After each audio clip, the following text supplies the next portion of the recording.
obviously there's a number of things to talk about. They get 13 offensive rebounds their first 13 minutes. And you guys don't normally give up stuff like that. What do you think happened there? We just got punched in the mouth to start the game. I guess our first shot defense was good in the half court, but we got a box out and they just crashed. Got extra possessions, so it's just they did that really well.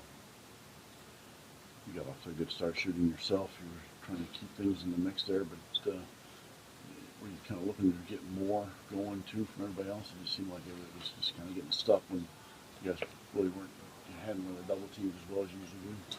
Well, they junk it up a lot. I think that was part of their plan, and they did a good job of it. But for me personally, I was just trying to shoot the ball when I was open and make the right play.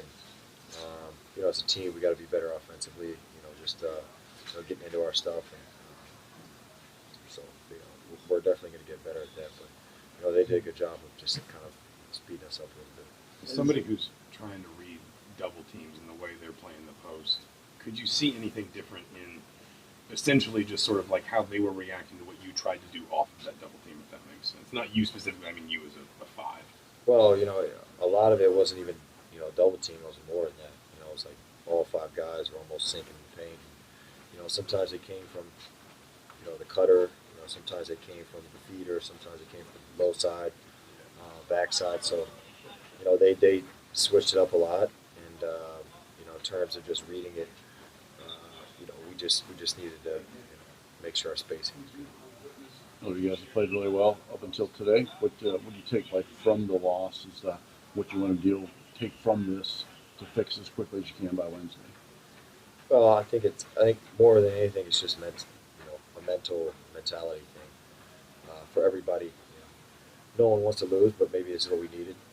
Earlier in the season, to have something like this to keep everybody fired up and let everybody know, myself included, that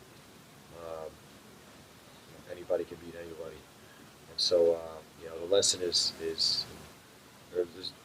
probably that, and there's more to come from watching the film and stuff too. How much do you guys miss Jalen Hutchifino with his ability to just kind of make plays when things break down? A lot. He's such a good player and kind of brings a, like you said, an extra element of ball handling, stability in that. But we, at the same time, we trust everybody with the ball, and I thought Trey did a good job tonight of that. So we really miss him, and we want him back as soon as possible. But I do, and everybody on the team agrees. We trust everybody. Thanks, Miller. Thanks, guys. Appreciate it. 7, 2, 3 guys out here. It's tough because when they were, I'm used to doubles really, but they were really honing in. They were sending two guys there, and then they had one at the rim. And I think I rushed things a bit sometimes, a few turnovers, but at the same time, I just feel like shots just weren't falling tonight for us. We had a lot of in and outs, and sometimes the ball doesn't bounce your way. But I think that overall, it wasn't really our offense did kill us, but at the same time, defensively and rebounding the ball was the biggest factor in the game. So. I know this is kind of unquantifiable, but just energy early, it felt like you guys were struggling to kind of find a spark. Like, where do you go for that on the road, and where couldn't you find it? That's the thing. It was big for us. Especially in North Carolina, Jalen stepped up. Obviously, he didn't play tonight, but still no excuse. So at the end of the day, we have to have players step up at the beginning of the game, especially on the road, because you can't dig yourself into a hole and try to fight back the whole game. It's a losing outcome. They got 13 offensive rebounds the first 13 minutes. You guys don't normally give up anything like that. What happened? I just feel like we weren't hitting our guys. I know Caleb McConnell was crashing the glass hard. They were sending 4 to 5. They were sending almost all their guys to the glass, and so it's hard. You just got to get a man on the body, and in that aspect of the game, I think that toughed us. So. Is this just a bad matchup for you guys, or did they, or what? I don't necessarily say that it's a bad matchup for us because I think defensively we were still right where we wanted to be. But at the same time, our offense just wasn't clicking tonight. We have to look at it and watch film and listen to what Coach Woody has to say and get back to it. So. Rich, what do you take from this? Obviously you weren't going to win it, but what do you take from this first loss? What has to get better quickly? I think it's just how we respond. We have Nebraska on Wednesday, and so we just have to have a good week of practice because we can't compound these things.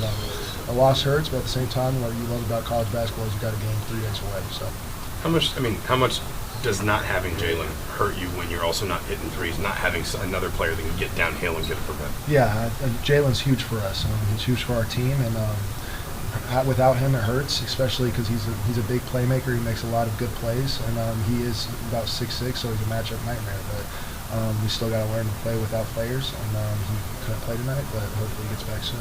Thanks, Tracy. Thanks, Trace.